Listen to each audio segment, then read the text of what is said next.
அக்கா பிரேமலதா விஜயகாந்த் மேடையில் ஏத்துனீங்கன்னா அக்கா கொஞ்சம் ஸ்டாலின் அண்ணன் பத்தி நல்லா சொல்லுங்கண்ணா. பிரேமலதா விஜயகாந்த் அக்கா மைக் எடுத்து எங்க அண்ணன் நல்லவர் தான், ஆனா கொஞ்சம் பாலியல் வன்கொடுமை. எங்க அண்ணன் நல்லவர் தான், கொஞ்சம் போதை பழக்கம். ஒரு படத்துல விவேக் சொல்லுவார், நான் நல்லவன் தான் எப்ப சரக்கு அடிப்பேன்னா கஞ்சா போடும் போது, எப்ப சரக்கு வாங்குவேன்னா பீடி குடிக்கும் போது. அந்த மாதிரி திராவிட முன்னேற்ற கழகத்தில் இருக்கக்கூடிய எல்லா தவறுகளையும் பிரேமலதாக்கா சொன்னாங்க. அன்னைக்கு தான் தெரிஞ்சது விஜயகாந்த் ஐயாவுடைய ஆவி பிரேமலதாக்கா உடம்புல பூந்திருக்கிறது. விஜயகாந்த் ஐயாவுடைய ஆவி பிரேமலதாக்கா உடம்புல பூந்து சேலத்துல சொன்ன பிறகு முதலமைச்சர் சொல்லிட்டாரு, நான் இன்னைக்கு மேடைக்கு வரல, அப்படியே வாக்கிங் போயிட்டு டீயை குடிச்சுக்கிட்டு அப்படியே நான் பிரச்சாரம் பண்ணிட்டு 21ஆம் தேதி 5 மணி வரைக்கும் அப்படியே முடிச்சேன். அடுத்த நேரத்தை காங்கிரஸ் ராகுல் காந்தி வந்தார்.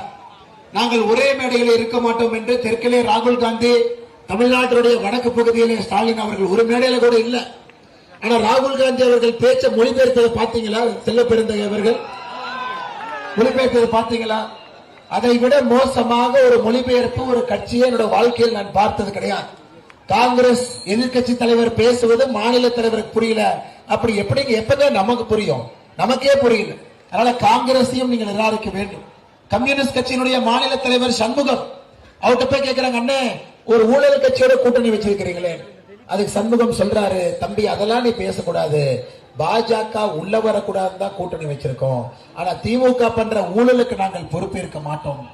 அருமை சொந்தங்களே, இது பாத்தீங்கன்னா ஐயா, ஒரு தேங்காயை உடைச்சிங்கன்னா எப்படி சிதறுமோ அது போல திராவிட முன்னேற்ற கழகத்தினுடைய கூட்டணி கட்சிகள் எல்லாம் வணக்கம் திராவிட முன்னேற்ற கட்சிகளுடைய கூட்டணி கட்சிகள் எல்லாம்